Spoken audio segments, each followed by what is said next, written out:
No idols or statues. The same in Islam. Don't take God's name in vain. Anybody that takes God's name in vain in Islam is out of Islam. This pronunciation of the Hebrew word, which means 7, means the 7th day.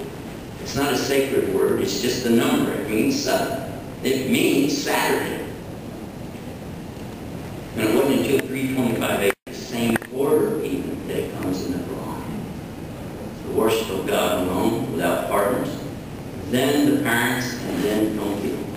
And specifically, it tells the Muslims about a habit they used to have of burying their daughters alive. Women had no rights at all. Don't kill these children for fear that they're going to eat your food. Look at how close, and you're looking through the commandments for the monotheistic faith and how close this is. Telling it even in the same order, the same thing. But lying, the emphasis isn't necessarily there. It is a commandment. It's not necessarily there in the Bible as strong as it is in the Quran, because the Quran is very clear on this. You're not a believer anymore when you lie. You're just not a believer anymore. That's it. Ya ayyuhalladhina amanu attaqullah wa qulu. And always speak the truth. In another place in the Quran, Allah says, you have to speak the truth even if it is against yourself. Not your problem. You have to do that. Now, in the United States, I don't know how it is here in New Zealand. In the United States, we have the 5th Amendment to the Constitution, which means I don't have to bear witness against myself. Somebody can be the worst scumbag, crook in the world. He doesn't have to bear witness against himself. But in the Islamic court of law, a believer would necessarily have to do that. Otherwise, he'll have to face Allah on the day of judgment, not only for the crime he committed, but the fact that he lied, which means he's not even a believer anymore. It's very serious in Islam. And today people say things like, white lie, oh well he lied, but hey, everybody lies. And they have excuses for it.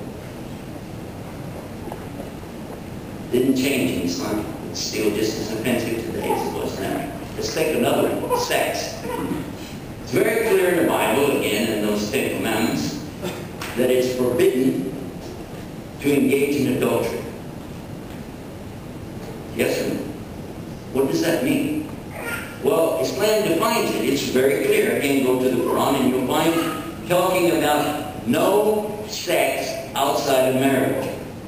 0. There is no sex outside of marriage. It is forbidden, and it is very serious. It is so serious that it's one of the few places that Islam has corporal punishment, where you can actually be whipped for it.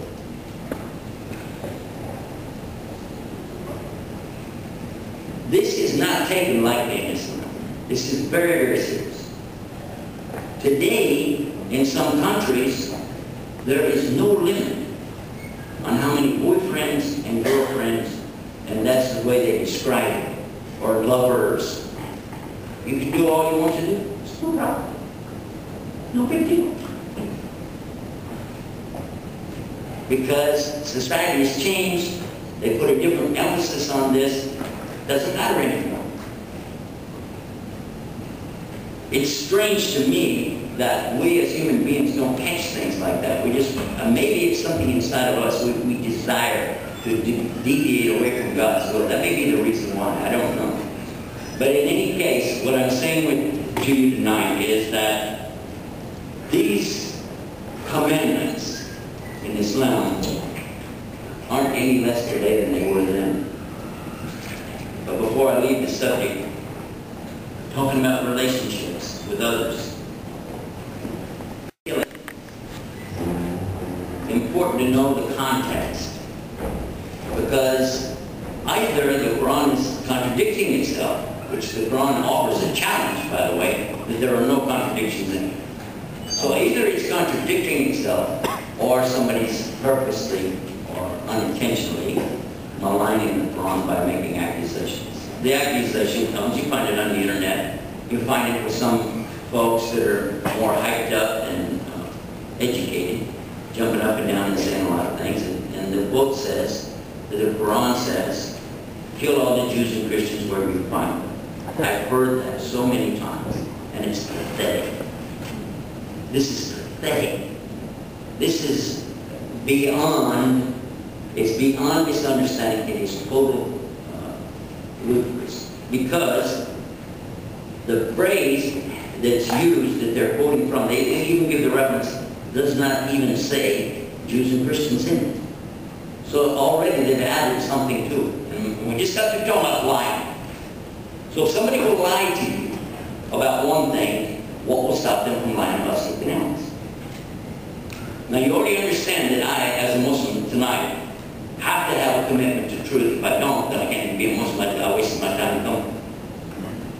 I have to tell you the truth. And in the case where I don't know the answer, I'm also obliged to say I don't know. That's very important in Islam. The verse, and I'll give you the reference for it so you can look it up yourself, is in chapter 2, verse 191.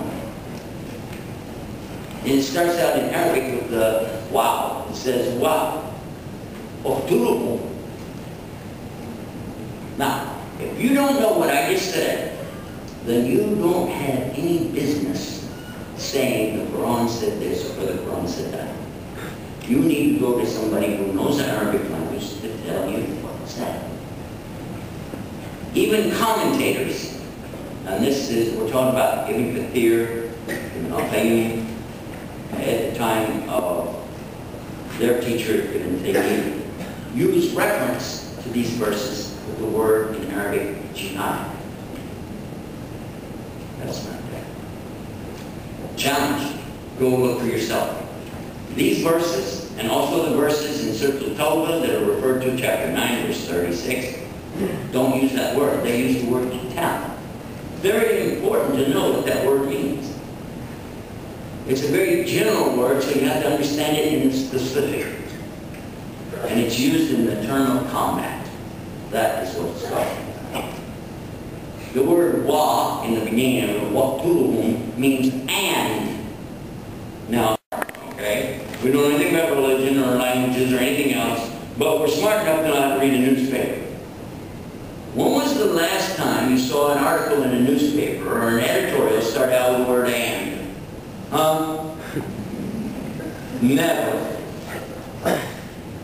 What does and indicate to you in a sentence? That was a sentence before it that had some information.